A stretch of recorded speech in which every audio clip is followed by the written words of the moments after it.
энэ Камгалан хаан юу вэ гэхээр зэрэг энэ Монгол нутгийг ялангуяа одоогийн Монгол орныг одоо харийн тайснаас маш сайн чөлөөлсөн. Тэр нь ардлаас орж ирсэн Оросын эзэнт гүрэн. Баруун гар талаас одоо Монголын нутгийг өргөн хуваахч зүүн гарын хаан тулсаас одоо бүрэн чөлөөлөх ажлыг одоо өөр гардаж удирдсан юм хүн. За мөн монголчуудыг очиж оруулахдаа арга зал улс төрийн одоо арга зал хэрэгэлсэн гэдэг одоо нэг гол зүйл нь бол өндөр гэгээн зан азрыг өөрийн улсын багш болгосон. Нэгэнт эзэнт гүрний хааны багш болчихлоо зэрэг нөгөө Далай лам Банчирд хоёр ч одоо илүү дээр том отгтууд байж байгаа шүү дээ. Тэгэхээр энэ хоёртой энэ тэнцүү гурав дахь багш бол өндөр гэгэнийг ямаа гэж үзсэн. Өөрөөр хэлбэл одоо Монголын богд өндөр гэгээн бид хоёр ингэж үзэж байгаамаа гэж асуудалд ханддаг байсан нь. Тэр одоо монголчуудын статусыг маш өндөрт тавьж гин гэсэн санаа. Манж шиг залтай хүнийг бол манж шиг л гэдэг байлаа шүү дээ. Манж зантай гэж.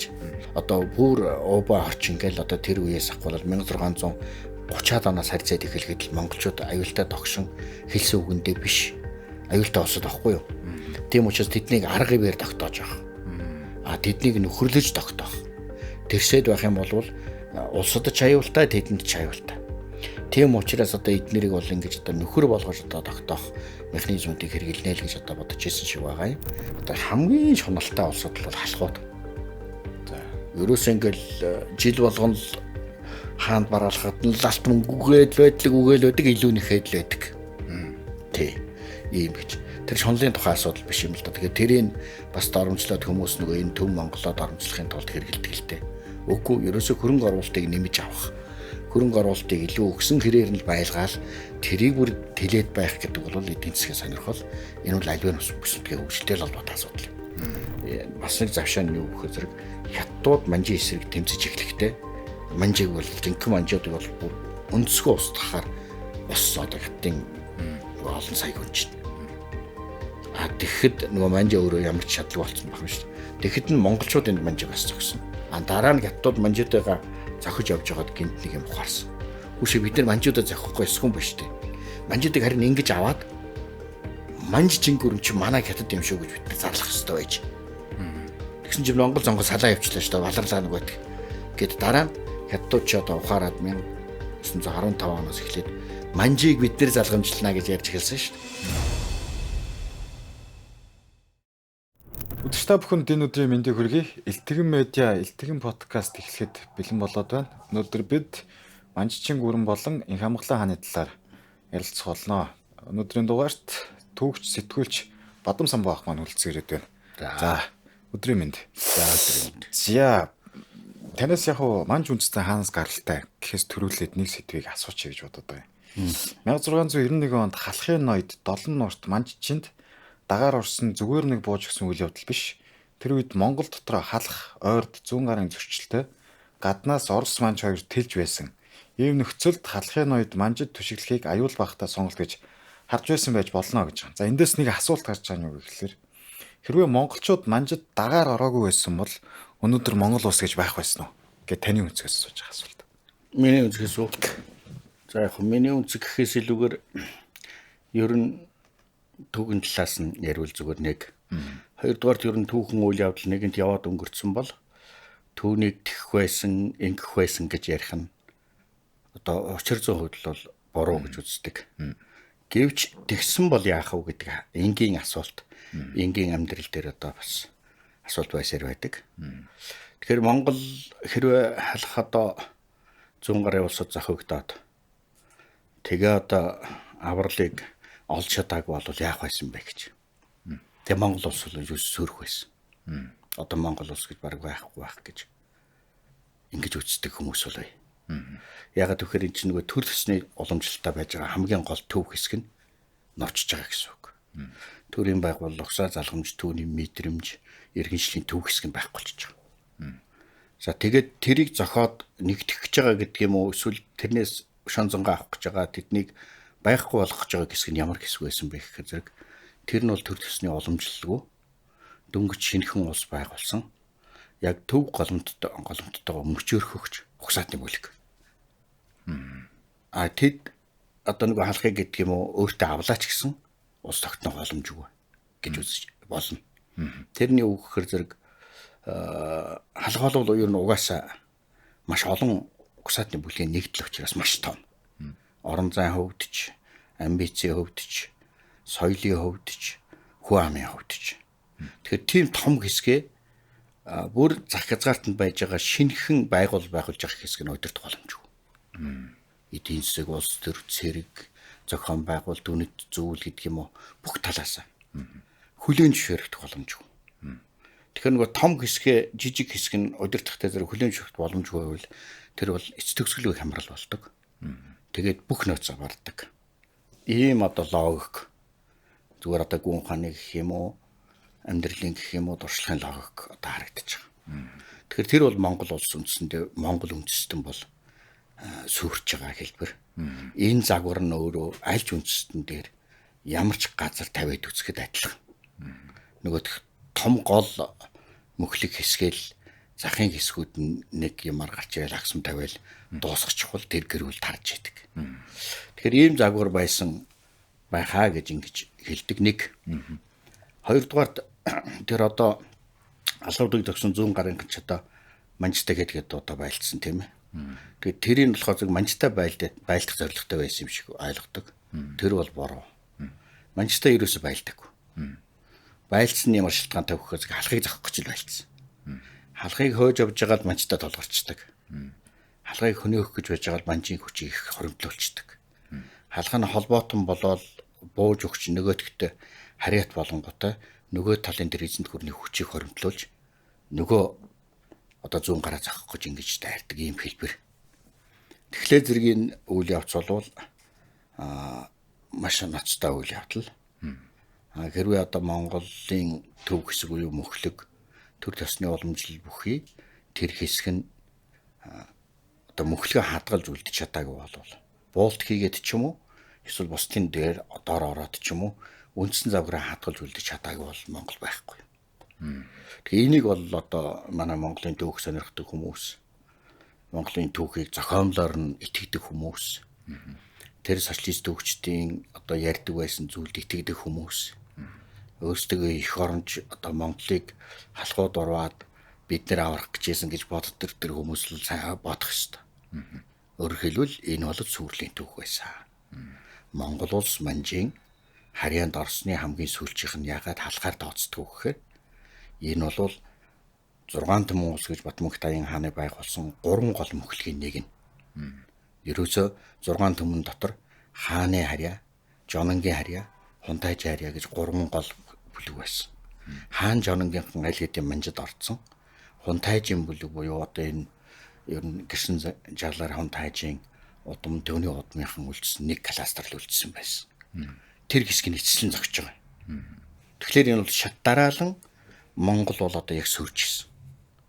Ер нь одоо тэгээд алах зовигцноор 1691 онд одоо Монгол улс байхгүй болчихж байгаа. Монгол улсаас удаан үйл явцын тэмцлийн үр дүнд салан тусгаарлаж улс байгуулж чадсан 100 гарынх үлдсэн. Энэ бол Монгол улс биш. Монгол улсаас тусгаар тогтнолоо авсан улсууд байгаа байхгүй. Тэгэхээр зэрэг одоо 100 гар бол одоо Монголыг залхамжлах одоо ямар ч хэрэг байхгүй. Тэгэхээр нөгөө хууль ёсны чанараар тэр иргэншлийн чанараар тэр Монголыг залхамжлах хэсэг бол 91 онд дуусчих. 1691 оноор. Тэгэхээр зэргээр бол одоо Монголын сүрлийн хэсэг байжээ.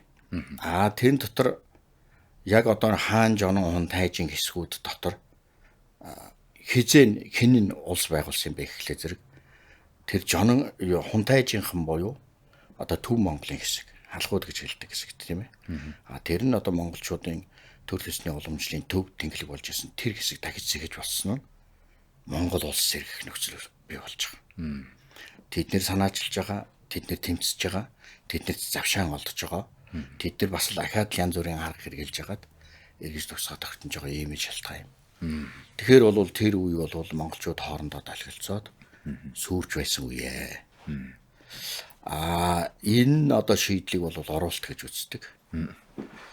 За уруултаарч байна уу? Ямараарч байна. Үндсээ авч үлдэх гэдэг нэг тийм сорилтууд аль ч үндэстэнд толгордог. Тийм л одоо хүн сорилтын үед толгорсон ийм байгаа юм. Тэгэхээр зэрэг одоо энэ төвхийг одоо манай түүхчид, социалист түүхчид их буруу тайлбарлсан. Одоогийн түүхчид тайлбарлахыг оролдож байгаа. Асуудал нь юу гэхээр зэрэг яг тэр төр төсний чинь үндсэн залгамжийн хэсэг чинь одоо дуусч байгаа хэсгээр хууль ёсны буюу түүхийг бичдэг бичлэгийн үндсэн зарчим загвар болол үнэлэгдэнэ. Тийм учраас одоо Монгол улсын сүрэл бол тэмддэг гэж явагдсан. Ер нь бол Зүүн Гарын хаант улсын Галдан башхтын одоо тэмцэл бол монголчуудыг нэгтгэх тэмцэл бол биш. Энэ байх үндэсгүй. Тийм ч одоо баримтууд байдгүй. Харин одоо нотгад хэлхийн тулд тухайн үеийн удаан хугацааны ужиг одоо жишээ нь тэмцэл өвхий өш онцонтой хэсгээ дарахын тулд түүхэн завшааныг ашигласан баатарлаг явдал.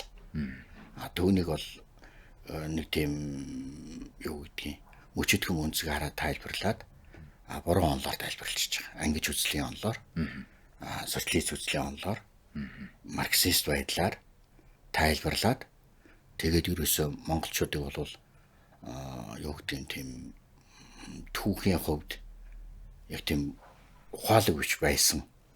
Ер нь бол эднэр хинч биш гэсэн маягийн байдлаар одоо тайлбарт зориулсан ийм тайлбараар тэр үед Монголын алтан уургийнхныг монголчуудын үлдсэн тэр үндсийг бол нэлээд тийм доромж маягаар тайлбарсан түүхийн хэсэг байгаа юм. Тэгэхээр энэ чинь болохоор аяндаа нөгөө түүхчид ухаалаг тайлбарлагдана.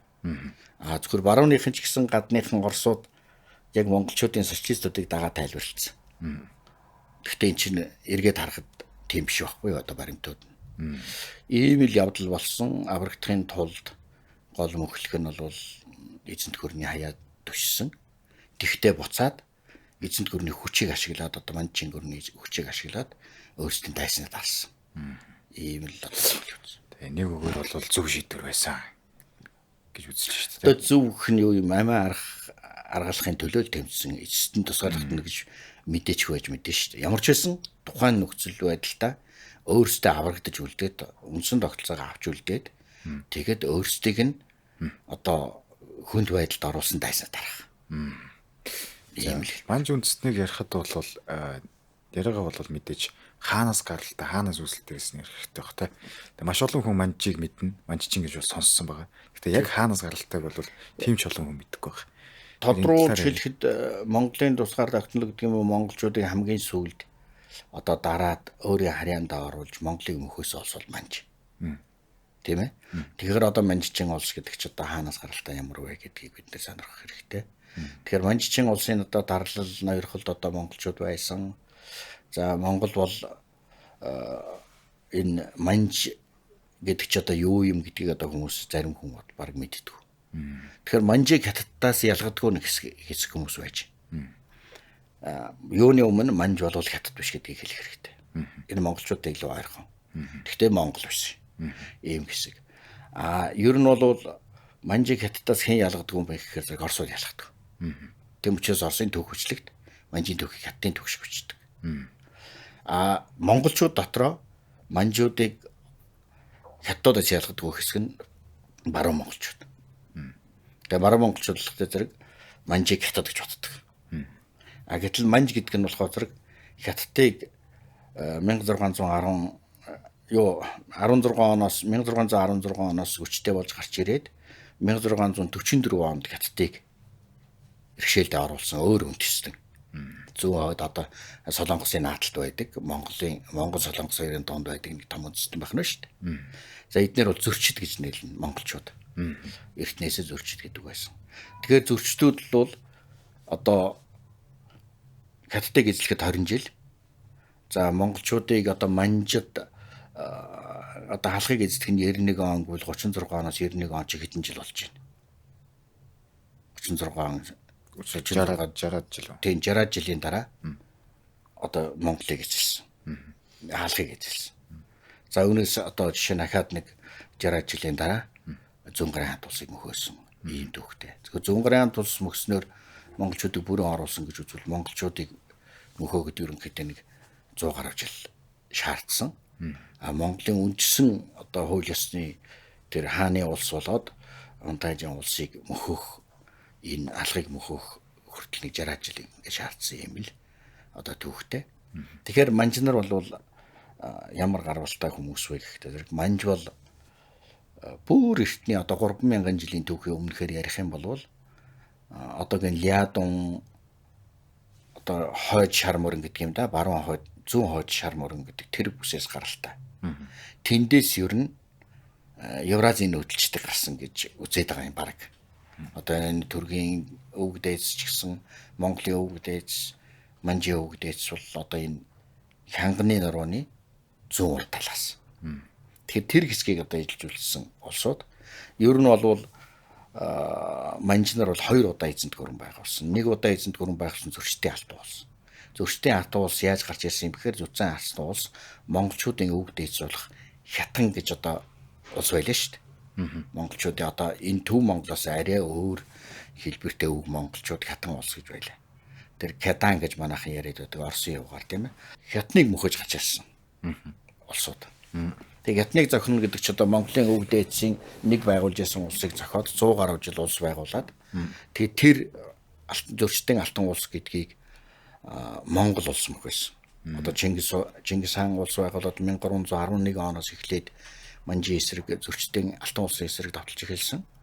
За 1236 оны үед Өгөөдөө хаан эцэслэн дуусгасан. Өөрөөр хэлбэл зөрчтийн алтан улс гэдэг улс 100 гаруй жил тогтнож байхад монголчуудыг зохиод улс байгуулад сүн улсыг урагшааг хөөгөөд ингээд хятан улсыг суурин дээр манж зөрчтийн алтан улс гэж байж хахад зөрчтийн алтан улсыг монголчууд зохисон. Энэ бол Чингис хаан Өгөөдөө хаан хоёр. Ингээд манж чингүрний ангадагч тэр эзэнт гүрэн дууссан. Ийм түүхтэй. За Монголын улс төвчөн ч гэсэн зөрчтийн алтан улс гэж гарна тийм ээ. Одоо манж нар гарна. Тэр үед бол хятан улсыг мөхөөцсөн Монголын аймагуудыг ерөнхийдөө нэлээд тийм хэлхээ холбоотой зарим талдаа бүр хараат маягаар одоо захирж яшин шиг байгаа юм. Тэгээ тэр юун дээр гард өгөхөр Монголын улс төвчөн дээр Ванган Чансан гэдэг нэг жанжин зөрчтийн алтан улсын жанжинд татарыг хөөж Монголын нутг руу орж ирээд тэгээд тэр татарт нь хэнийг зөрчтийн алтан улсууд тусалж Хэрээдийн Ван хаан, Чингис хоёр, Тэмүүжин хоёр байлдаж татарыг дарж байгаа биз. Тэр энэ юу гэж яах вэ зэрэг Монголын Хэрээд Монгол улс хамаг Монгол хоёрын өшөөтөн татар буюу адилхан монголчууд хоорондоо байлгахад татар аймгаа дарахад манжчин улсын айрамд тусалж байгаа юм монголчууд. Тэгээд тэр татарын зөрчтийн Ванган Чансан гэдэг хүн чинь одоо энэ Хэрлэн голын энд дайрч орж ирээд тэгээд тэр Монголын хоёр жанжинд цол өгч. Тэгээд тэр Чингис хаанд Жаут хэрэг гэж цол өглөө гэж байж байгаа шүү дээ. Тэгээд тэр чинь бол 100-ын захирагч юм уу, 100-ууд юм уу нэг цэргийн захирагчийн цол өгөөд тэрийг Чингис хаан тэр цолыг Тэмүүжин залуудаа голоод энэ гэж. Одоо энэ түүх байгаа шүү дээ. Тэгээ Сэрвэн хадны бичээс гэдэг одоо энэ Хэрлэн голд байж байгаа бичээс л тэр нус төвчөөний үйл явдлыг одоо тэмдэглэж үлдээсэн одоо хадны бичээс одоо байдаг. Тэгэхээр юу гэдэг зэрэг Монголын эзэнт гүрэн одоо Чингис хаан улс байгуулах гэхин өмнө зөрчтийн алтан улс гэж Монголын өмнөх өвөг дээдс болох хятнуудыг дараад нэг улс байж ажээ. Тэгээд Чингис тэрний заримдаа харьяа найрамдлал ингэж явж байгаад өөрийнхөө дайсныг зохиж авчээ. Зохиж авсны дараагаар Чингис улсаа байгуулсны дараагаар зөрчтийн алтан улсыг мөхөөсөө. Ингээд зөрчтийн алс буюу манжийн 100 гаруй жил тогтсон улс мөхсөн ийм төвхтэй. Тэгээд дараагаар нь монголчууд мэдээж одоо хятадыг эзэлсний дараагаар сүн улсыг эзлээд ингээд явхад Монголын харьяанд манж нар тэр Лядууны мууж гэж одоо жишээ нь манж мууж Монголын харьяанд байгаад байсан. Тэгээ Монгол улс унлаа, Монгол улс унсахад яг одоо 1368 онд Ховлын хааны байгуулсан Юан гүрэн Таван Төмөр хаан наашаа хөөгтгöd манж нар тусгаарлагдсан. Тэгээд тусгаарлагдсан 20 жил болсон. За ерөнхийдөө тусгаарлагдах юу байх вэ те? Нэг л одоо эзэнт гүрний харьяалаас гараад ингээ 20 жил байжгаад тэгээд Мин улс хүчрхэгчсний дараа Мин улстай байлдаад тэгээ 10 Мин улсын нэг мууж болсон. Ингээд байгаад байсан. За тэгээд ингээд үндсэндээ Мин улсын төгсгөд 1616 онд тэр Нурхаж гэж одоо Гөрьё гэдэг одоо аймгийн захирагч Нурхаж гэж жанжин гарч ирээд манжуудыг нэгтгээд ингээд Мин улсын эсрэг тэмцэж эхэлсэн. Ингээд энэ тэмцлээ 20 гаруй жил явуулсны үр дүнд хаттыг мөхөсөн. Тэгээ Мин улсыг мөхөөчж шít. Тэгээд Мин улсыг одоо мөхөөсний дараагаар монголчуудаа байлдаж эхэлсэн. Тэгээд монголчуудыг гартаа авсан. Өөр монголчуудыг буюу одоо энэ Монголын хаан жононгийн нутгуудыг одоо эзэлж авсны дараагаар тэр зөрчид гэдэг улсаа Чин улс гэж нэрлэсэн байна. 1636 онд. За ингээд 1636 онд улс Манж Чин улсаа байгуулад маш хүчтэй улс байгуулсан. Энэ Манж гэдэг улс бол түүхэн үзэгдлийн хувьд бол Хятадын энэ газар нутаг дээр байгуулсан эзэнтгүүнээс хамгийн өвөрмөц нарийн зохион байгуулалт бүхий хамгийн баян тансаг бөгөөд хамгийн уран нарийн улс байсан. За энэ бол Юан гүрний дараах одоо энэ тэнцвүүч хэмжээний тийм одоо их сонин одоо гоёмсог нарийн чамин одоо улсыг одоо байгуулсан. Нарийн бодлоготой, нарийн мур хийцтэй, нарийн ганган эд баялаг ихтэй ийм улсыг одоо байгуулж. Ингээд энэ Манчин гүрэн чинь одоо тогтохдоо бол 250 60-аад жил тогтсон байна. Үүний 200-аад жилд нь Монгол харьяанд нь одоо тэр алах бууж өгөөд гэдэг чинь одоо ингэж байсан. Ийм л улс. За тэгээд Манж нар одоо энэний дараагаар яг нь Манж бол эхлээд өөр Монгол буюу одоо Монголын ноёдуудтай гэрээ хийхдээ бол ер нь монголчуудыг бол хамтарч улс байгуулж ийн гэсэн хандлагаар байгуулж ирсэн. Өөрийнхөө нэг тийм хавсраг маягаар алхыг байгуулгаж дэрэмг байсан, хэвээрээ байсан. Тийм учраас зарим төвчд одоо Монгол бол холбоотон байсан юм аа. Хятадыг хамтарч дарсан юм аа. Тэгээ Манжин удирдаад юу монголчууд нь сөрхий сайд ийм маягтай үр ашгийг хүртдэг юм байжээ гэх маягаар ингээ явдаг шүү дээ. Тэгээ яг уу халахыг одоо холбоотон болж өөрийнхөө харьяанд оруулах хүртэл Манж болвол ерөнхийдөө тийм холбоотны шинжтэй улс төрийн ноцтой одоо зөрчлийг тооцвол ерөнхийдөө бол тийм нөхөр шинжтэй улс байгаад байсан. Тэгээ Зүүн Гурийн хамт улсыг эзэн оруулсны дараагаар монголчуудаа тоохоо байж эхэлсэн Манж нар. Манж төвд Монгол хоёрыг тоохоо байж эхэлсэн. Хятад руугаа хандсан бодлого элдвэх явж эхэлсэн. Бүр төгсгөлдөө 1880-аад оны үед бол цэвэр хятадсан бодлого явуулж эхэлсэн. Тэгээ өөрөөр хэлбэл юу гэж нөхөр ихэн үедээ нөхөр шиг байгаад дунд үедээ бол дарга шиг болж хөврээд төгсгөлдөө дарангуйлагч одоо ер нь монголчуудыг бараг л үзэхээ байсан да. Иймэрхүү байдлаар одоо тэр дарлынх нь үйл явц хувирсан. За түүхэнд бол юу гэж бичдэг гэхээр Манж ер нь эхнээсээ Монголыг одоо Монголын дайсан байсан Монголыг бол нухчин дарж исэн монголчуудын одоо үзэсгүй муухай одоо жишээ нь харгас тийм хүмүүс байсан гэдгийг л бичээд байдаг. Тэр нь сүүлийн нэг 20-30 жилдээ л их хатуурхаж тийм болсон юм байна лээ. Өмнөх үедээ бол тэгсгээл нэг Монголыг нэг аргацгайл, нэг хамгаалсгайл тэгэл элдв зөрчил гаргангууд мэдээж эзэнт гүрэн дэглэмээ барихын тулд одоо хатуу ширүүнээрээ байгаал ингээд л яваад ирсэн. Тийм л одоо улс юм байна лээ. Одоо саний ярианаас одоо Манжууд ч юм бол цөөхүлээ. Хятадтай харьцуулахад. Тэгээ Манжууд одоо Хятадыг захирч ирсэн нэг сонирм байхгүй. Энэ одоо ямар бодлого хэрэгжүүлээд те. Яаж юм бэ? За тэр ч одоо нэг ясандаа түүхэн туршлагаараа бодож бол гайхах зүйл биш. Өөрөөр хэлбэл монголчууд цөөхөн л байсан. Юан гүрний үед яаж Хятадыг захирсан бай тийм биз. Тэрнтэй адил тэрнээс хожим Манж нар дахиад захирахтаа цөөхөлгнийгээр нэ Манжийг захирсан яагаад. Өөрөөр хэлбэл төрийн удирдлагын систем, бүх хяналтын систем, хөрөнгө оруулалт, улсын одоо жишээ нь бүхэл эрхийг л гартаа авцсан байсан гэсэн үг. Өөрөөр хэлбэл бүх сайд, дарга нар, тушаал, тогтолцоо, хууль, соёл одоо бүх зүйлийг өөртөө хяналтанд байлгах байгаа л гэсэн үг. Өөрөөр хэлбэл ноёлогч давхаргын хэмжээнд өөрөөр хэлбэл нийт улсын хүн амын бүрэлдэхүүнд аваад үзэх юм бол Манжийн үед чинь 80 сая хүн амтай байлаа одоо ихэнх үедээ. Тэгээд чинь хожим өсөж байгаа шүү дээ. Тэгэхээр 80 сая хүнийг одоо Манж нарыг бол яг тоог нь бол би ихэхгүй л байгаа. Монголчуудтай адилхан тоотой байсан гэдэг байна. Монголчуудаас их байсан шиг надад санагдаж байгаа. Одоо Манж үлдэгдэлтэй хүн бараг 30 сая орчим гэж зарим нь ярьдаг. Гэтэл албан ёсны тоогоор бол 10 сая гарч ирдэг. Монголчууд бас 10 сая гарч ирдэг. Тэгэхээр адилхан байсан л гэх гээд байгаа. Манж нар арай илүү байсан байж магадгүй юм шиг байгаа. Тэгээд энэ тоо маргаантай. За ямар ч байсан төрийн удирдлагын тогтолцоо бүх хяналтын системийг гартаа хатуу барьж тэр систем хэрхэн залгамжлах гэдэг нарийн сайдар хянаж чаддаг. Онцгой улс байсан. Жижиг соёлын хувьд, олон улсын харилцааны хувьд их онцгой байсан. Тэгвэл Манжчин гүрэн бол дэлхийн тухайн үед их супер баян эзэнт гүрэн байсан хэрнээ дотоод тогтолцоо их хүчтэй. Гадагшаа дэлхийн ертөнцөөр хаагдмал доорн байсан гэж үздэг. Тэгээд Манжчин гүрний одоо энэ баялаг, энэ супер байдлыг төгсгөлд нь ер нь нээлттэй орон болгож жанжлах бодлогыг Европчуудын зүгээс олж хараад ингээд энэ тэмцэл явагдсны үр дүнд Манжчин гүрэн одоо сүрсэн.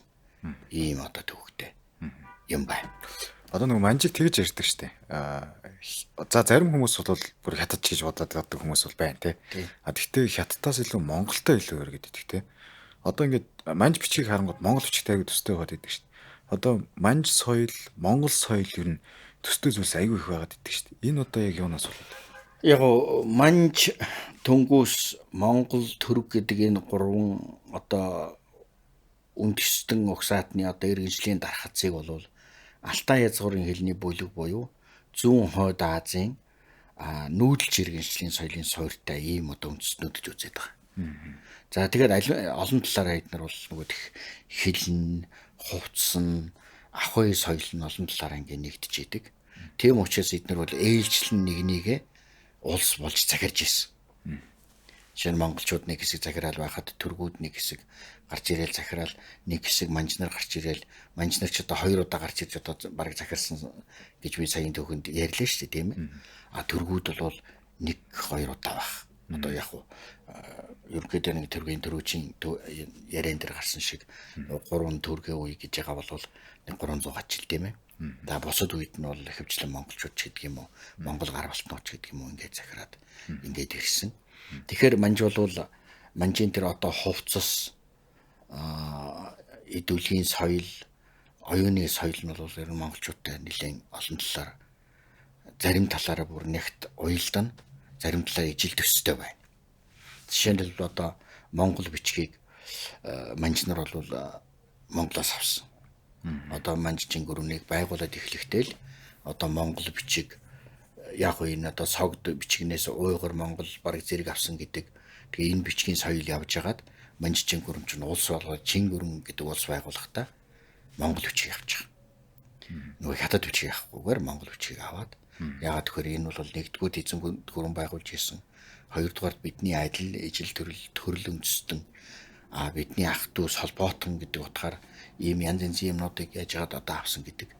Тэгээ тэр авсан дээрээ бол монгол бичгийг шууд аваад тэгээ монгол бичиг дээр зэг тэмдэглэгээ, зартиг тэмдэглэгээ хийх маягаар ингээд манжиж болгож хувирсан ийм байдаг. Тэгээд ерөнхийдөө бол бичиг соёлынхаа хувьд ингэж адилхан болж ийнэ гэдэг нь манжчууд чинь маш бэлэгдэл тартав. Одоо юуг хаанаас авах вэ? Юуг яаж тэмдэглэх вэ? Яаж төрслөх вэ гэдгийг авдаг байсан учраас Монголын эзэнт гүрний үеийн, Юан гүрний үеийн мингээр дамжсан тэр одоо юуг хааны язгуурын одоо гол бэлэгдэл болохлоо. Энийг бол одоо шууд авсан. Монгол бичгийг авсан. Монголчуудын одоо жишээ нь төрөө удирдах ёсны тогтолцооны маш олон зарчмуудыг авсан. Зарим нь хятадтай хойсон, зарим нь одоо шинжилсэн гэх мэтээр ингэ явдаг. Одоо шинэ манжийн одоо дээлийг одоо манж захтай дээл, манжийн үед бид нар ийм дээлт толцсон юм гээл байдаг шүү дээ. Тий. Тэгэхээр тэр чинь ерөөсөө зүүн хойд Азийн өвөг монголчуудын хэрэгжилж ийсэн янз бүрийн одоо дээлнүүдийн нэг загвар нь манжийн хэм маяг бол гараад ирж байгаа. Хятадуудын хэрэгжилж ийсэн загварын хэлбэр. Гэх маягаар. Тэр одоо манжийн нарын одоо нөгөө нэг манж гизэг 5 гизэг тавьдаг манжи юм л гээд байдаг. Гэтэл энэ 5 гизэг чи бүр 3000 жилийн дэртээ ерөөсөө чулуун зөвсгийн юуны хүрлийн үеэс энэ дөрвөлжин болшны соёлд илэрдэг. Монголчуудын өвөг дээдс болох одоо энэ хангаан нурууны газар тасар их хэмжээний бол шилэрдэг. Тэр одоо жишээ нь 3000 жилийн дэртэх 5 гизэг тэр чигээрээ манж болоод монголчууд бүгд хэрэгэлдэг. Дараа нь хятадууд одоо нөлөөлөд хятадууд чинь манж маягийн дээл тэгээ 5 гизгийг одоо хятадуудаас авсан гэдэг. Энэ маягаар ингээд соёлын солилцоо, харилцан уусалт одоо их байна. Хоёрдугаард одоо тэр манж хэл гэдэг зүйл юу юм бэ гэхлээр тэр манж хэл болвол тэр Алтай язгуурын хэл гэдгээр монгол хэлтэй төрөлсгөн зэрэгцээгээр залгамал хэл. Залгамал хэл гэдэг нь зүүн хойд Азийн, Япон, Солонгос манж, монгол, түрэг гэдэг энэ үндэстнүүд ч одоо бүгдээрээ залгамал хэлний бүлэгт орно. Тэгээд монгол хэлний бусад хэлтэй ойртох хамгийн их ойрхон ойртолт нь манж хэлтэй илүү ойрхон, дөрвөөсөө илүү. Гэх мэтэр нэг хоёрдугаарт манжуудын нэр Мандан, Бадарсан тэр Лядууны газар гэдэг газар болвол өвг монголчууд өдөр Дүнхүү, Сямби, дараа нь тэр Хятад нарын нутаг. Тий. Бүр одоо дээшээ Сэжадааны соёл гэж одоо хэлээд байгаа Хятадууд тэр эртний одоо тэр улаан хадны соёлоос үлдвэртэй хэсгүүд анхны гөрөөчд, фермерүүд тэгээд нүүдэлж бэлчээрийн нүүдэлчдийн одоо жишээ нь үүслийн голомт буюу хамгийн эртний илрэл 5000 жилээс илэрч байгаа тэр газар бол яг тэр өв монголчууд манж нарын өссөн тэр газар. Тэгэхээр энэ уялдаа давхцал олон үеийн одоо археологийн судалгааны юмны давхцлаар аваад үзэхдээ зарим хүн шууд ингэж дүгнэдэг. Ерөөсөө манж монгол зах дөөс юм нэг гарвалтай юм а гэж. Гэхдээ энийг одоо хүртэл бүрэн одоо нотолж чадаагүй. Ямар ч байсан бид нэр гарвал, нутагшил, соёлоодын хөвд их ойрхон байна. Хятадууд болвол бүр Хүнүүгийн төрөв үеэс тэр Дүнхүүгийн үеэс дөнгөж одоо шар мөрний адаг руу төрж орж ирсэн Жоо улсын төгсгөл учраас Хятадууд бол шал өөр юм аа. Харин энэ умардын хэсэг үндэстнүүд чинь нэгнээсээ гарсан ч байж мэдэх, эсвэл зэрэгцээд байж исэн ч байж мэдэх. За ямар ч үсэн нэг гэж нотлоход хэцүү. Огт биш гэж нотлоход одоо цаг хугацаа хэрэгтэй байна л гэж ингэж үздэг.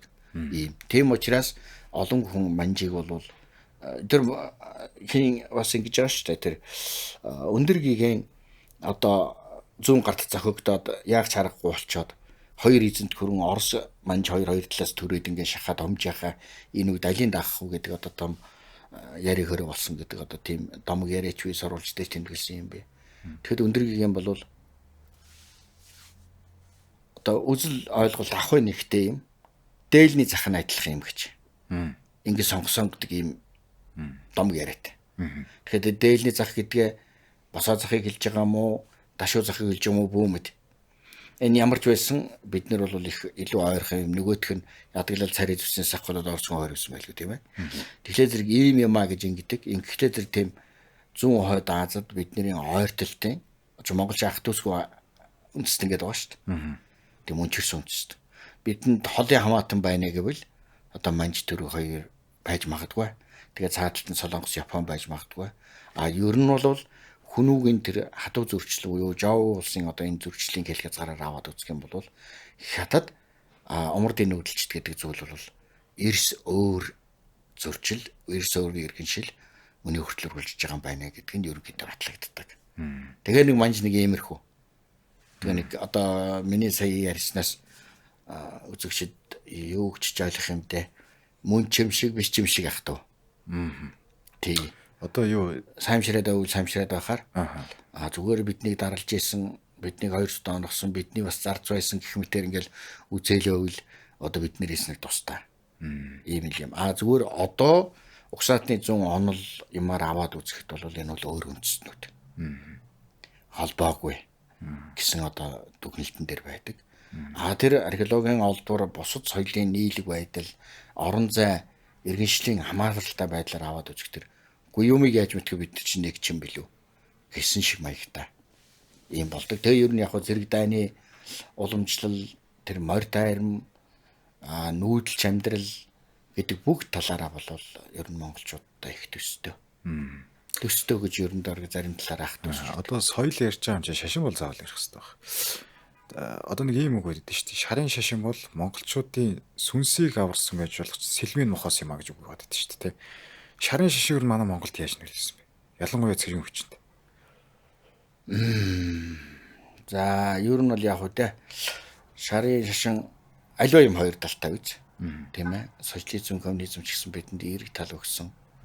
Тэгвэл бид нарыг бас дор тогсон ийм хоёр талтай. Тэрнтэй адил шарын шашин болвол шарын шашиныг ярьж штэ. Бурхны шашин биш тийм ээ. Тий, шарын шашин. Шарын шашин гэдэг нь бурхны шашны хамгийн сүүлчийн урсгалыг хэлж байгаа. Хамгийн реформист буюу хамгийн шинжлэгдсэн, хамгийн өндөр гүн ухааны, хамгийн дээд зэргийн номтой хэсэг нь бол шарын шашин.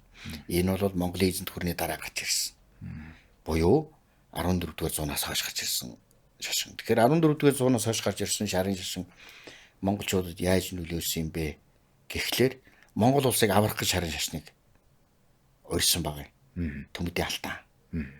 За дараа нь Авдасан хаан, Лэгдэн хаан гэдэг ингээ монголчууд авахдаа бүгд монголчууд бол хамгийн их мандаж исэн үедээ бурхны шашныг Хоглойлцсан хааны явсаар юу шүтжижсэн учраас энэ шашныг авбал бид нэр ийм бөөгийн одоо примитив буюу энэ бүтүүлэг шашнаас жахан гэж ярих юм. Хоёрдугаар уцаа учиртай ертөнцийг үзэх үзэлтэй болох юм. Гуравдугаар энийг дагаж ирж байгаа одоо тэр бурхан шүтэнчлэх, урлах энэ одоо соёлууд нь их гоё юм. За энэ бол одоо онцгой юм гэж л ингэж л авсан. Шарын шашныг авсаар монголчууд их хөлгөний чиглэлийн тэргүүлэгч орнод нэг болсон юм. Хамгийн их гүн ухаантай шашны тэргүүлэгчд нь болсон гэсэн үг шүү дээ. Гэхдээ шарын шашин сайн дэлгэрч чадаагүй. Дэлгэрлийг олохын өмнө бол одоо төвдөд онцгой суурь олоод Монголд дэлгэрээд хамлаа давж дөнгөж дэлгэрж явах үедээ бол шарын шашин өмгтцсэн. Ийм юм. Тэм учраас бол хамгийн хүчрхэг хамгийн гүн ухаантай тэр шашных нь хэсэг болвол бүрэн дэлгэрлийг ололгүй үлдсэн болохоос биш энэ бол зөвхөн төвд Монголын болж үлдсэн тийм хөвгдмөл жижиг шашин биш юмаа гэж зөвтгөх зүйлүүд бол бий. За ямар ч байсан бурхны шашныг авснаар монголчууд зөвхөн сэлэн барайл дандаа гээл давхаал тэгэл нэг тийм нүүдэлчин хэмжээнээсээ илт одоо өөр төвшөнд соёл нь их баяжсан. Энэ талаараа бас их хүчтэй болсон. Өөрөөр хэлбэл энэ хятад төвд энэ орчны одоо соёлоодод маш их өөрийн өвийг одоо үлдээсэн. Харилцан гүн ухааныг өөр дөрийг шингээсэн. Зүгээр л нэг одоо бүтүүлэг малчин биш. Бас номын ёсоор, гүн ухааны ёсоор, за мөн одоо соёлын ёсоор одоо сэтгэдэг тийм ард юм а гэдэг өвдөө болсон. Нөгөө төхөр энэ юу гэсэн үг вэ гэхээр зэрэг төрийг засахдаа, айрмыг засахдаа хүчээрч одоо бий болгож чаддаг баримттай. Гүн ухааны үгэлээ шашныг хэрэгшээгтэй ч гэсэн хамгийн одоо супер сүрхий шашныг одоо авч чаддаг. Нэг талаас оюунтай, нэг талаас эр зэрэгтэй хүн гэдгийг л одоо харуулах. Ийм л одоо улмөр болж үлдэж байна л гэж ингэж хэлдэг. Ер нь бол яг хөө мэдээж хэрэг бидний эрмэг байдлыг одоо алт болсон юм а гэвэл тийм байх. Эрмэг байдал гэдэг нь юу гэхээр бид нэр дандаа байлдаад байхаар, дандаа сэлэм зүгээд байхаар хэмжээний их чухал гэж үзэж байгаа юу? Эсвэл энд оюунд сүм хийдтэй, гүн ухааны ном судруудтай, ертөнцийг үзэх үзлүүдтэй. Тэгээд энэ одоо нөгөөх нүүдэл соёлыг чинь одоо саармагжуулах соёлын янз бүрийн одоо хэлбэр урсгалуудтай. Тэгэхээр зүүн өмнөд дорн дахинтайгаа одоо харьцахад хэллэг нэг болж ингэж уусаж ингэж чаддаг. Тэгээ одоо гаргаад үзмэр элдв зүйлүүдээр тавих урлалуудтай гих мэт олон зүйлүүдийг нөхөж чадсан эсэх тухай асуудлыг бас өөрөөр авч үзэх ёстой. Тэгэхээр шарын шашинд бол бидэнд нөлөөсөн асар их сайн зүйлүүд бий. Муу зүйлүүд бий. Магадгүй одоо бол мухар сүсгээрч бай, гүн ухаанаараач бай, амар нэг байдлаар бид нэр их томоохон шашны нэг одоо жишээний эзэн түүний соёлыг тээгч юм а гэдгийг л харуулах зүйл болчихно. За бид шарын шашингүүгээр л одоо Монголд одоо ямар юм бай гэж бодъё л да төсөөлье. Өөр шашин уу? Үгүй бүх зүйлийг авч яж чаа. За. Шарын шашны бүх зүйлийг авч яж чаа. За бид нэр идэвхтэй зүйл гэдэг юм уу олдвор маань юу байх вэ гэхлээр зэрэг одоо тэр нэг саагагийн кинонууд гараад байна. За. Тиймэрхүү юм бол. Цагаагаас арай дээр нь бид нар гэртэй байна. За тэгэл ерөөсө босод юм. Дандаа нүүдэлчтэй ахын энгийн зүйлс баг. Тэгээ баялаг зүйлс байхгүй. Тэгээ соёлын өвдөл ядаж бид нар тэгж үлдэх байж. Тэгэхээр одоо бид нар чинь буддын бурхны шашин ороод ирсэн шарын шашин гүн нөлөөсний зэрэгцээ баатарлаг төвхтэй нүүлж амьдралтай гэдэг энэ одоо олон нийлц зүйл маань бид нарыг юу одоо энэ Сибирийн ард түмнээс асар их хүчрэх баялаг харагдуулдаг. Өмнөх зөвхөн одоо Хүнс Даогийн гэдэг юм уу буддын шашин ертөнцүүдээс илүү өөр өмц байдлаар нөгөө нүүдэлж болоод баатарлаг үеийнх нь уламжлал ингэж үлддэг. Бидний ялгамжтай байх байдлуудын олон талт чанаруудыг бий болгож чадсан байна. Тийм учраас одоо бид нэр ийм дорны бөгөөд буддын тэгээ нүүдэлчин тэгсэн мөртлөө төр тосны их уламжлалтай дайчин чанар бүхий ийм одоо хэв маягийн хадгалсан орн болох юм аа л гэж. Ер нь бол яг хуу манч нар шарын шашныг үнцгийг хөгжүүлээгүй. манчнэр ч өөрсдөө тийм бөөгийн шин мөргөлтэй байж байгаа л шууд хятадын соёл руу орцсон. Орчингуудаа хятадын ахуй ёсны соёл буюу хотчуулах соёл, суурин соёл иргэншил, тариалангийн соёлыг аваа явуулсан. Дээр нь буддын ухааныг гүнзгий өөртөө оруулж чадаагүй. Тийм учраас манжийн үеийн буддын шашны хамгийн гол сүмүүд нь Монгол ноёдуудын буюу монголчуудын эсвэл монгол лам нарын тэгээд бас төвд лам нарын толгойлсон сүм хийдүүд байдаг. Өөрөөр манжийн шашны чиглэлийн уран барилгын ихэнх нь буддын барилгууд гэсэн үг. Гэтэл тэр нь манжийн нөгөө хятад орн нэрхний уран барилга хааны соёл гэдэг ингээд энтэй нэгдээд ирэхээр илүү хүчрэх болсон. Гэх мэт иймэрхүү зүйлүүд. Тэгээ яг хөө тэр нөгөө монголчуудыг эргүү болгоод ингээл монголчууд бүгдээрээ лам болоод хөөөл байсан гэдэг ч юм болохоор нэг л талаас нь харж байгаа. Тэгтээ ялангуяа тэр дүгнэлтийг бол коммунистууд хийсэн. Коммунистууд хийсэн учраас коммунистууд чинь бас л хүн болсон хойно өмнөх юм аав гүйсгэх, өөрийгөө дүүгэлгэх, илүү чанартай болгохын тулд нөгөөдгийг бол хайрны аргуул одоо муулах ёстой. Тэгэхээр зэрэг яг тиймэрхүү л ийм үйл явц болсон. Бурхны шашинд бол аль талаас л монголчуудад одоо нөлөөлж чадсан. Ийм л зүйл. Чин гүрнийг ярьж байгаа юм чинь их хамглан хааныг бол ярих хэрэгтэй баг гэж. Надад зөөр хүүхэд байхаас нэг зүйл сонир санагдаад идэгсэн. Зарим байдлууд нөгөө нэг их хамглан хааныг хоймштой тавьчаа те. Нөгөө нэг хүүхдүүд тоглоол байж байгаа нэг юм баримл өгдөг шүү дээ. Олон хөдөлмөрөн дээрээ сулгасан бааран те их хамглан хаан гэж тавьцсан. Тэг ингээд шүтж мөргөөд идэг шүү дээ. Тэр ямар учиртай юм бэ? Тэр их сонин шүү ер нь. Бодоход их сонин. Яг тэр чинь социализмын үеийн нөгөө бааран одоо манай чинь баар керамик эдлийн үйлдвэр гээл байлаа. Тэр үйлдвэртэл одоо янз янзын юм хийж уламжлалт ингээл ховын сав мормал гэл юмнууд хийж исэн нэг тийм цагаан үгэн гэдэг нэг тийм шаазан юу хийсэн. Тэгээд тэр нь болохоор зэрэг яг хуу тухайн үед нэг хөөрдөм инки амгалан тийм их гоё юмыг л одоо төлөөсөн зүйл хийж байгаа юм. Социализм гэж шүү дээ. Тэгэхдээ тэр чинь камглан хаа мааныг асар их өгөөсгдөг, урган шашин өгөөсгдөг үе шүү дээ. Тэгэхдээ ягаад ч юм тэр жижигхэн баримл айлуудын хойморт байдаг. Тэгэл өгчүүл хөгсчүүлдэг гэж шүү дээ. Өө энэ чинь камглан хаан гэдгийг камглан хаан ч одоо энэ монголчуудыг аварсан хүн гэж байгаа ш тэгээд байдаг. Тэгээд нэг тийм сони юм байдаг байсан. Тэгэхээр тэр бол энэ камглан хаан гэдэг тэр дүрслэл бол монголчуудын оюун санаанд энэ камглан хаан гэдэг үг.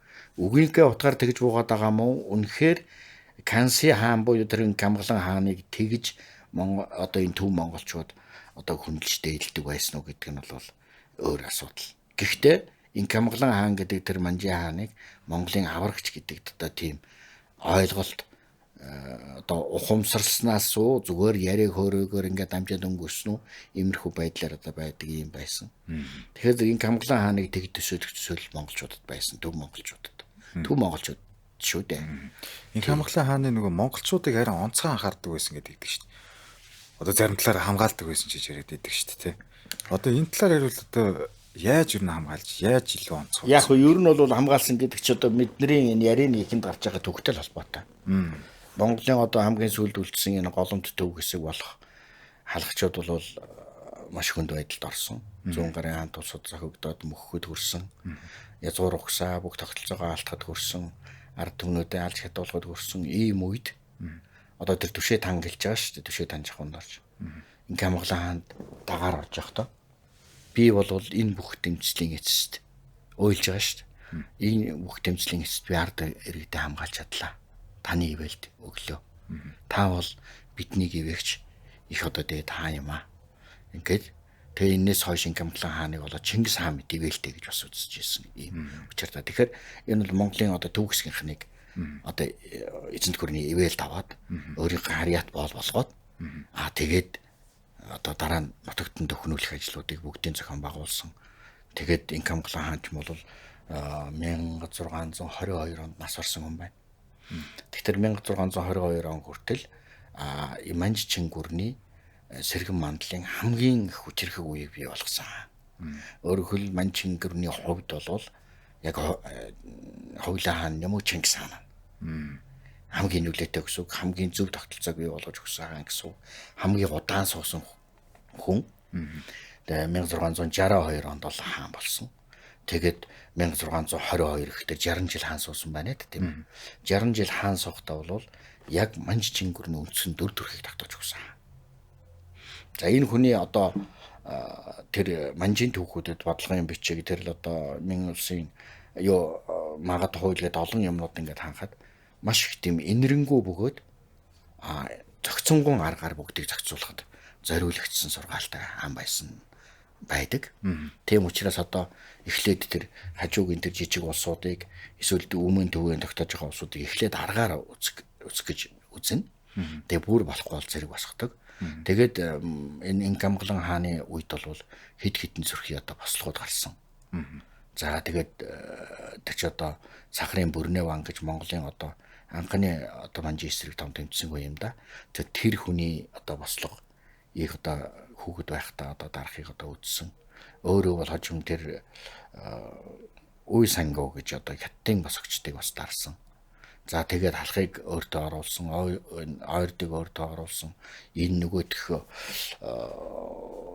өөр Монгол энтрийг өөртөө оруулах хятадыг намгдах хүлүүдийг бол бүгдийг үзчихсэн гэж байгаа. Инкамгалан хааны имэн бол одоо Монгол хүн.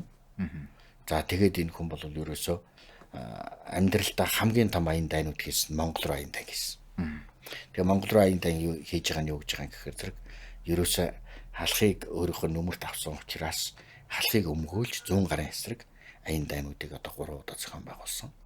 Тэгээ 150 мянган одоо зэрэгтэй.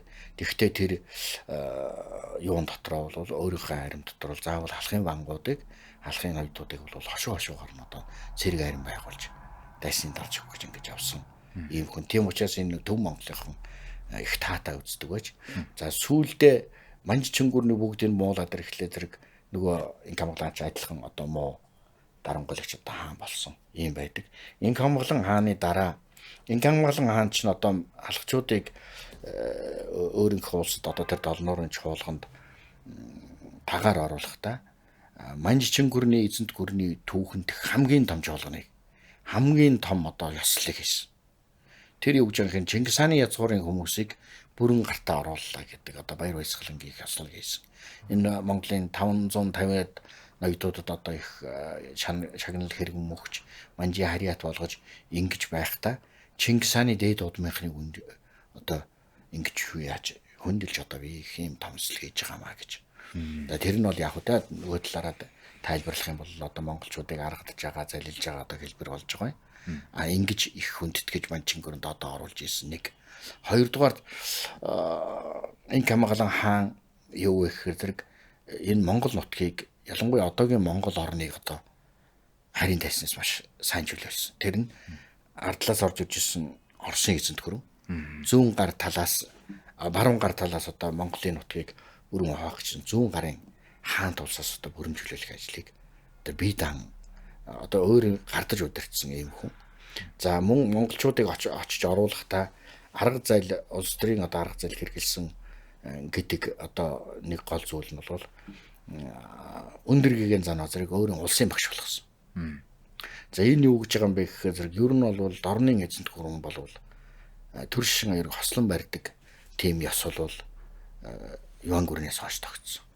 Тэгээ тэр улсын хааны дэргэд хамгийн супер одоо мэрэгэн төргөн их оюун ухаанд том багш байх хэвээр. Тэгэхээр зэрэг Ховлын хаан бол дэргэдээ Паг улаан мэнтэргээл байж исэн шиг одоо улсын их том хаан болгон одоо багштай. Тэгэхээр Инкамгалан хаан бол тэр үед Төвдийг, Хятадыг, за Солонгосыг, за Манжгээд одоо ингээд энэ одоо энэ Шинжаан уугрыг бүгдийг нь оруулсан байж ахта тэр дотроос одоо багш сонгоход одоо Төвдийн мэрэгдүүдийг сонгоогүй. Одоо Ванчин Эрдэнэ Далай ламыг сонгоогүй. Монголын богдыг сонгоод тэгээд Монголын богдыг сонгож улсын багш болгосон. Тэгээд ерөөс маш туйлаас биширж ирсэн. Тийм учраас тэр Инкамгалан хааны дэргэд өндөргийгэн очсон тэр нөлөөгөөр халахуудыг тусгайлан үзэх статусууд тогтсон гэж үздэг. Энд хөрөнгө оруулалт, цэргийн, цалин бөндөөгийн өндөр одоо төвшин тогтсон лобби тэнд явагдсан байна гэж ингэж үзэгддэг. Тэгвэл зэрэг тэр Монголын богдыг одоо бурхны шашны, шарын шашны тэргүүлэх 3 богдын хэмжээнд хүргэсэн хүн бол Инкамгалан хаан юм а гэж үздэг. Нэгэнт эзэнт гүрний хааны багш болчихлоо зэрэг нөгөө Далай лама Банчирд хоёр ч одоо илүү дээр том отогтууд байж байгаа шүү дээ. Тэгэхээр энэ хоёртой энэ тэнцүү 3 дахь багш бол өндөр гэгэнийг ямаа гэж үзсэн. За энэгээрээ бол их зарлиг тавьдаг байсан. Дээр нэг Камгалан хаан яадаг байсан бэ гэхээр зэрэг олон ямыг зарлиг юмн дээр ингээд зарим зарлигууд дээр одоо манжийн сурвалжуудад үлдсэн. Хотогт бид хоёр ингэж үзэж байна гэж. Өөрөөр хэлбэл одоо Монголын богд өндөр гэгээн бид хоёр ингэж үзэж байгаамаа гэж асуудалд ханддаг байсан нь. Тэр одоо монголчуудын статусыг маш өндөрт тавьж гин гэсэн санаа. Ингээд Инк Камгалан хааныг одоо өөд болоод их сонин түүх байдаг. Тэр Инк Камгалан хаан 1622 онд ингээд нас барахад өндөр гэгээн хойтхын уншихаар ирдэг байж. Тэгээ өндөр гэгээн чи илүү ах хүн байсан. Тэгээд ингээд хойтхын уншаад өндөр гэгээн маш гашуудаад тэгээд жилийн дараа яг Инк Камгалан хааны нас барсан өдөрт өндөр гэгээн нас барсан. Тэгээ энийг бол тэр манж даяар одоо их янз бүрийн цойд ойлон болгож ярьдаг байж л дээ. Гэхдээ энэ ч одоо улсын их хаан нас бараад ингэхэд араас нь одоо гашуудж буйнаа үйлдсээр байгаад яг хааныг нас барсан тэр хөхмөрөн өдөр гэдэг байх тэр өдөрт ингээд улсын багш одоо өндөргийн их богд залглаа. Тэгэхээр эдгээр бол энэ цаанаасаа барилгатай улс юм аа. Энэ бол одоо ийм чухал юм гэж ингэж одоо ярьж ирсэн одоо түүх байдаг. Тэгээд өндөр гэгэнийг одоо тэр Инк Камгалан хааны дараах тэр найралтай хааны хоёулынх нь зарлигд байдаг. Бурхны одоо энэ ёсны ихтэйд 3 одоо лам бий. Тэгээд өндөр юу Далай лам Банчин эрдэнэ богдгийн 3-ыг бол энэ тэнцүү 3 одоо ламаа гэж. Энээс хойш тэр эзэнт гүрний хааны зарлиг эзэнт гүрний нөлөөгөөр монголчуудын бурхны шашны тэргүүн болгох зэрэг бурхны шашин оргил тэргүүний багш нарын нэг гэдэг статусаар хүлээн зөвшөөрөгдүүлэх улс төрийн нөхцөл ийм одоо шалтгаан үүссэн. Тэгээд дараа нь найралтай хаан одоо залгамжлахдаа монголчуудыг өөрийнх нь тэр найралтай хаан чинь хамгийн гол зөвлөхүүд нь монголчууд, ордны хамгийн гол зураачд нь одоо монголчууд. Тэгээд бас мөн одоо монгол лам нарын одоо зөвлөх авдаг ийм хэмжээний ордны нэг дэмдэг үүсгэжсэн. Тэгээд өндөр гэгэний одоо бунхныг бариулахын тулд одоо амар баясгалант гэж шүү дээ. Энийг бариулахын тулд эзэнт гүрнээс асар их хэмжээний хөрөнгө гаргаж. Тэгээд өндөр гэгээн болвол одоо нөгөө бурхны шашны 3 их багш энэ нэг юм гэдгийг дахин одоо лавшруулан томхоглож ингэж явсан. Энэ байдлууд ерөөсө хожимын монголчууд уу ялангуяа номорд монголчуудын юунд манчин эзэнт гүрний дотор нэр нөлөөтэй байх, байр зүйтэй байхад бол хамгийн их том нөлөө болсон. Ийм.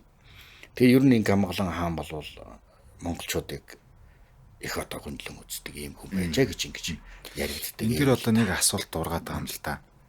Инк Камгалан хааны үед одоо Монголын ноёд одоо язгууртнуудад одоо өндөр цол хэрэгм өгөөл. Жишээ нь өндөр гэгэнд бас улсын их багш гэж цол өгөөл те.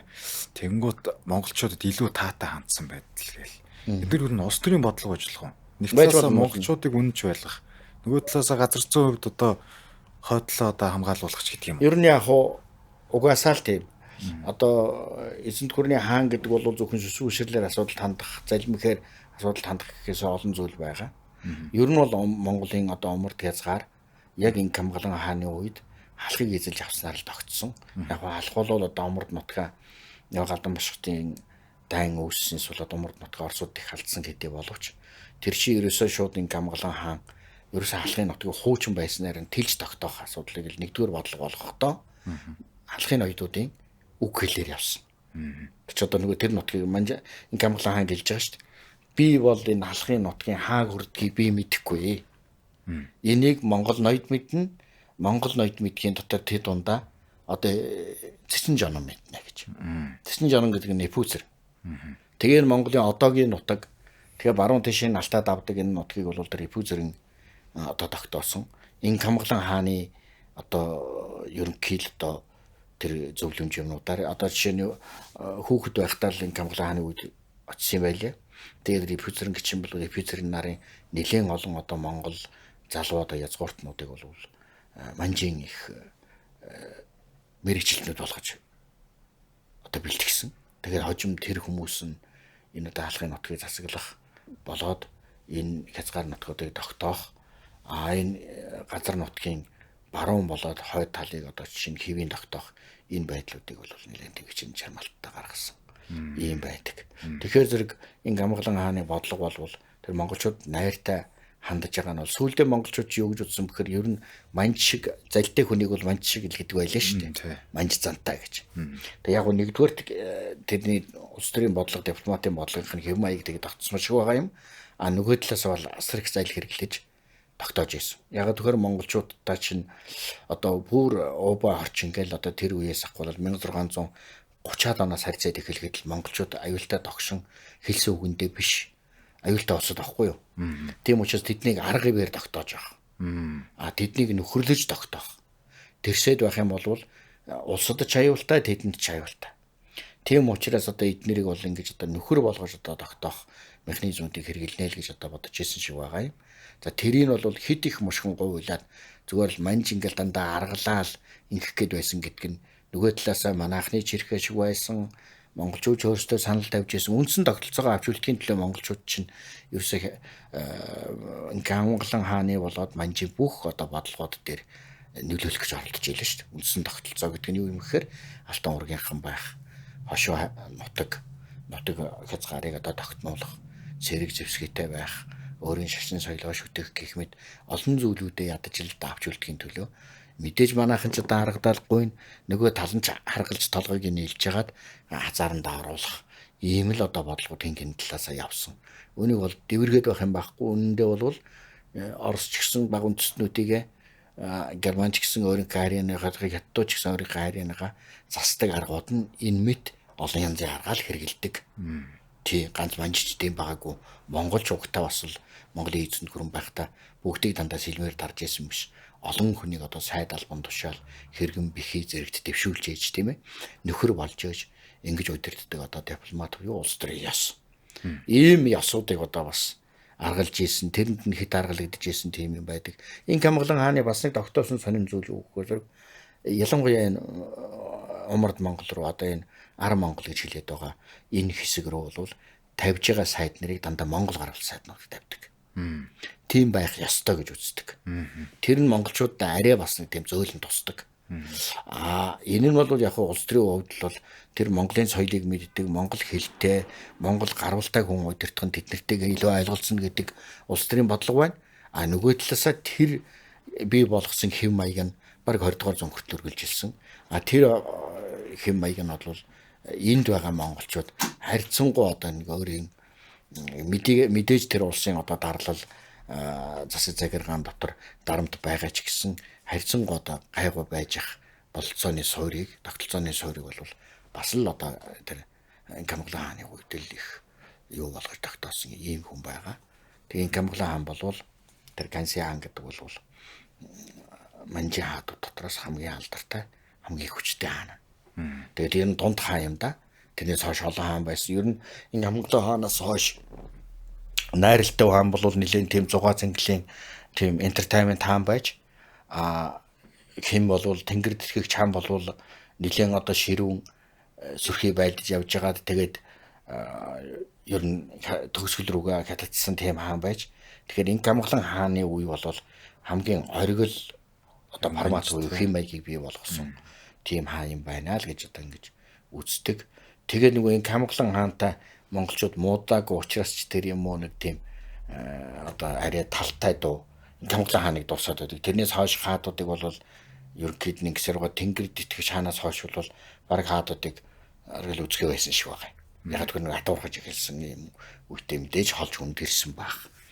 Ийм л одоо түүхтэл хаан юм да. Манайх ч бол монголч нь бол ийм юм да. Чингис хааны үед хамгийн том оргил нь байгаад тэгээ тэрийг бэхжүүлээд явсан ингээ хаадтай байжгаад нурсан. Хятад бол юу манж бол одоо эхний хаадууд нь одоо нурхач энэ төр бол зөвхөн газар зэргийн занжинаас ахвал ингээ өсөж явсаар байгаад энэ Камглан хааны үед оргилдоо хүрээд тэрнээс тас алгуур буугаад эхэлсэн.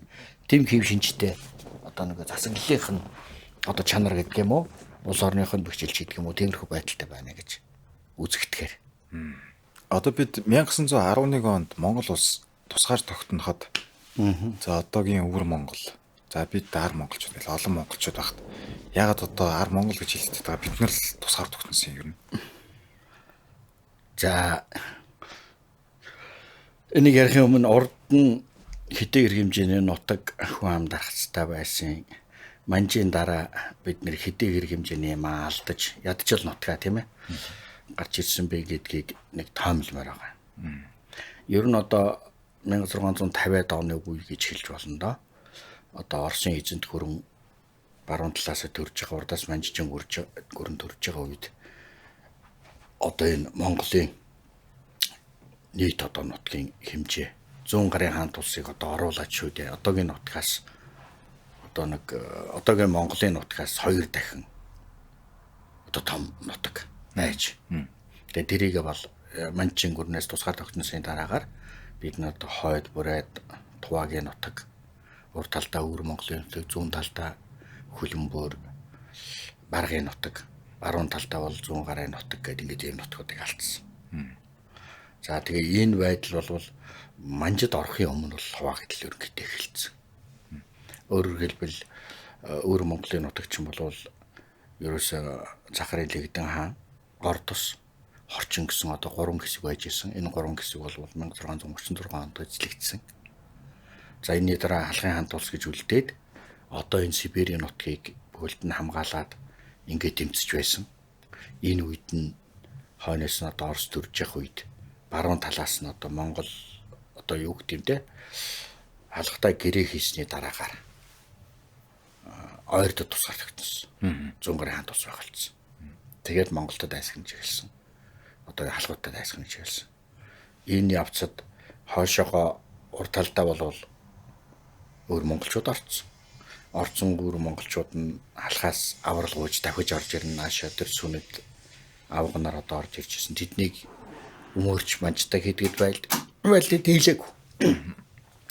Хойш Оросын одоо төрөлтийг энэ сэлэнгийн байшин одоо энэ байгаль нуур сэлэнгийн чиглэл маш олон удаа байлдж ирсэн. Бас дийлэхгүй байсан.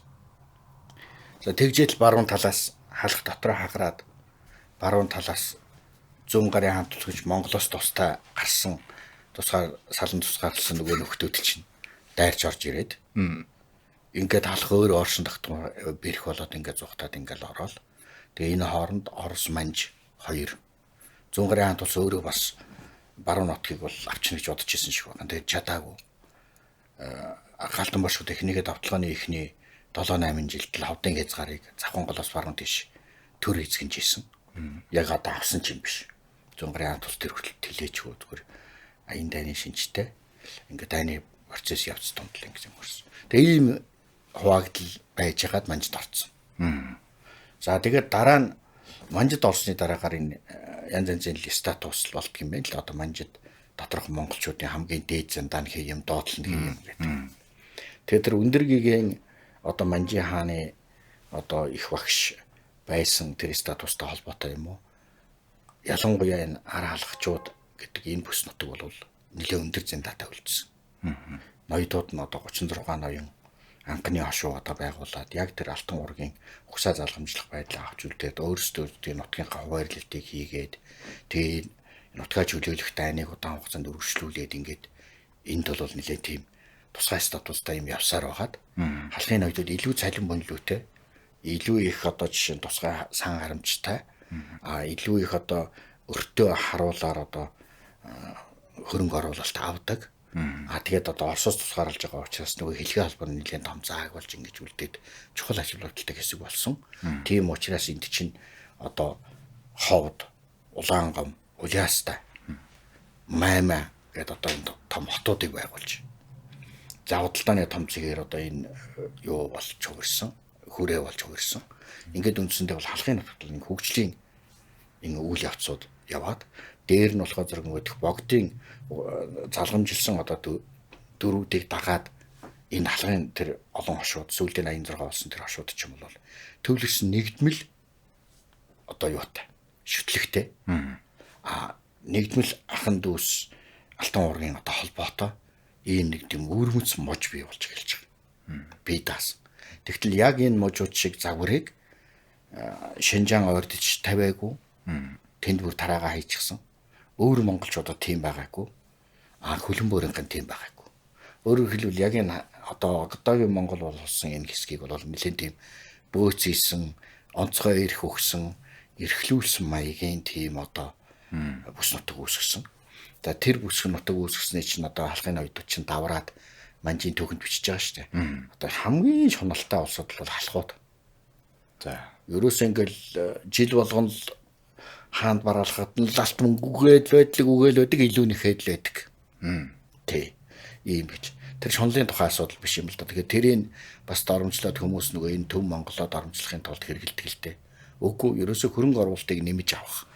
Хөрөнгө оруулалтыг илүү өгсөн хэрээр нь байлгаал тэрийг бүр тэлээд байх гэдэг бол эдийн засгийн сонирхол.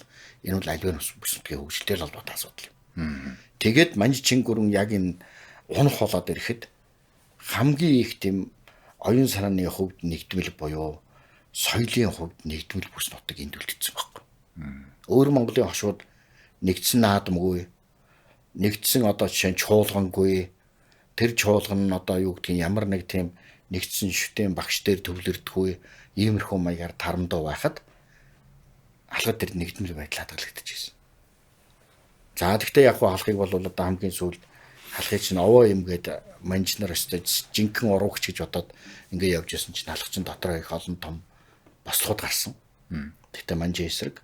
Тэгтээ манжийн эсрэг гэхдээ яг манжийн эсрэг чинь биш байгаад байгаамаа.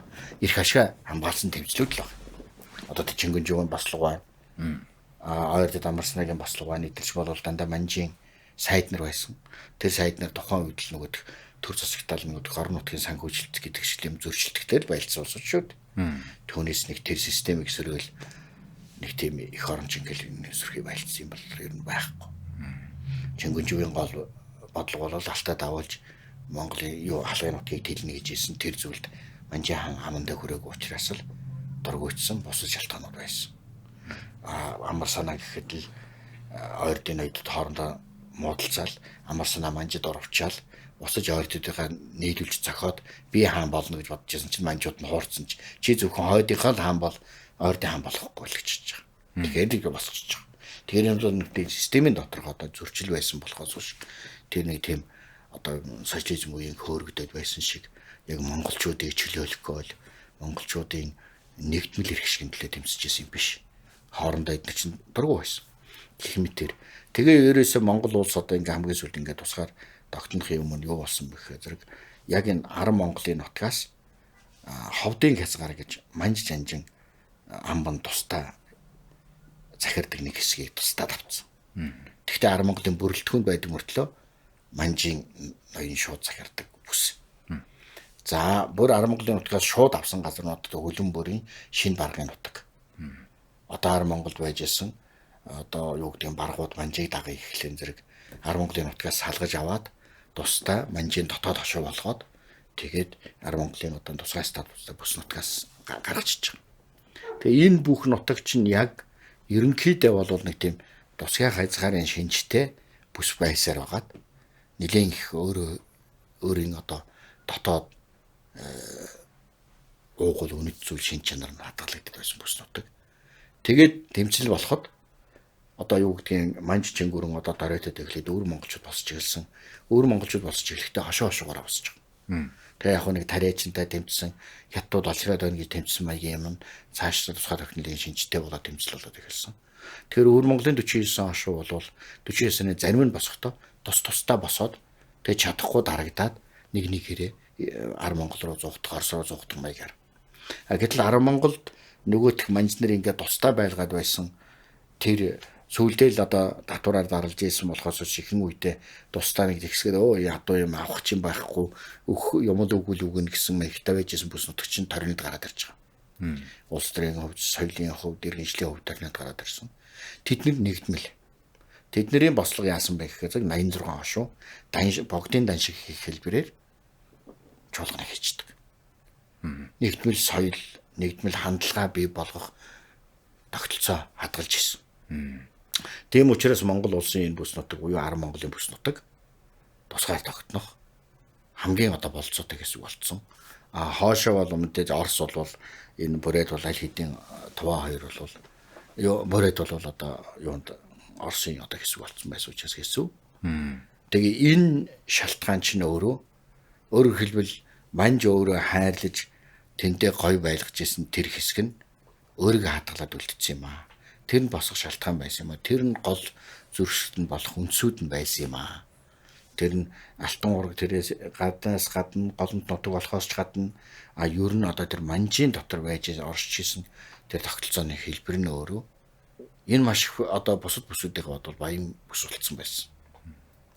Ягаад гэвэл зэрэг энэ ч одоо халахад ч одоо дайргаан ноён сэврэ дулаа чанхар хийцмэс гэдэг ингээд олон урлалын хүртэл хийцүүд ингээд гараад ирнэ гэдэг чинь энд бол тэгээд загвар хэв маяг худалдааны одоо хандлагууд одоо бий болоод эхэлсэн байна гэдэг бол энэ бол нэлийн одоо юу гэдгийг мөхөжсэн монголчууд гэж хэлдэг боловч нарийн дээрээ дотоод сэжим тогтолцоонд сайтар хадгалагдсан 1000 орчим сүм хийд хөгжсөн.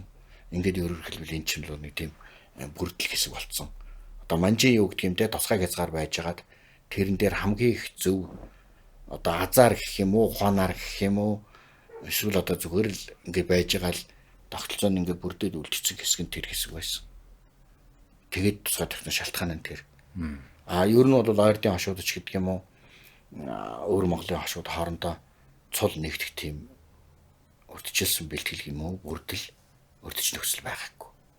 Тийм учраас энэ бол одоо ингэж чадсан юм аа. Энэ бол жоохон манжууд бидэнд тусалсан гэсэн үг биш. Энэ монголчууд бол өөрсдөө нэг ухаарч тэмцсэн мэдээж хэрэг энэнд бол бас нөгөө зах хязгаарын ахан дүүс Монгол гар болтнуудын одоо нөлөө байсан. Ийм маягаар л одоо үлдсэн. Тэгээд энэ нь бол юу гэж нөхөр зэрэг бас нэг завшаа нь юу гэхээр зэрэг хятадууд манжийн эсрэг тэмцэж эхлэхдээ манжийг бол жинхэнэ манжуудыг бол бүр өнцгөө устгахаар боссон одоо хятадын олон сая хүн чинь. Тэгэхэд нөгөө манжи өөрөө ямар ч шатлаг болсон байх юм шүү. Тэгэхэд нь монголчууд энд манжиг бас зогсон. Ингээд өөрөөр хэлбэл хятадууд манжиг зогсож байгаа явдал бидэнд бас завшаан болж бид нар гарч ирж байна. Дараа нь хятадууд манжуудаа зохиж явж байгаад гинт нэг юм ухаарсан. Хүүшээ бид нар манжуудаа зохихгүй эсхэн биш үү? Манжуудыг харин ингэж аваад манж жингүрэн чи манай хятад юм шүү гэж бид нар зарлах хэрэгтэй байж. Тэгсэн чинь Монгол зонгол салаа явчлаа шүү дээ. Баларлаа нөгөө гэд дараа нь хятадууд ч одоо ухаарад 1915 оноос эхлээд манжийг бид нар залгамжлана гэж ярьж эхэлсэн шүү дээ. Тэгээд дараа нь тэр Монголыг авах гэж шүвшөөж аны зэрэг мэрэг орж ирээл төвдийг авах гал ингээд оролдоод байгаа чи юу гэхээр хятадууд эхлээд манжуудыг өөрсдөө салгаад зогчгоод тэрийг гинт ухаарад тэргээ засах гэж оролдоод Монголыг авах гэсэн үг. Тэгэхээр зэрэг манж хятад хоёр бол хоёулаа хятад Монгол хоёр бол хоёулаа манжийн дарлалд байжсэн хоёр үндэстэн зэрэг босоод улсаа байгуулах явцсан л гэсэн санаа. Ийм л үрдэн. За. Энэ дугаарт бид Манжчин гүрэн болоод Инх амгалан хааны талаар ярилцлаа. Өнөөдрийн дугаарын зочноор түүх сэтгүүлч Бадам Самбуу хүрэлцэн ирлээ. Та бүхэн дараачийн сонирхолтой подкастыг сонсохыг хүсвэл бидний сувгийг дэмжиж лайк болон subscribe дараарай.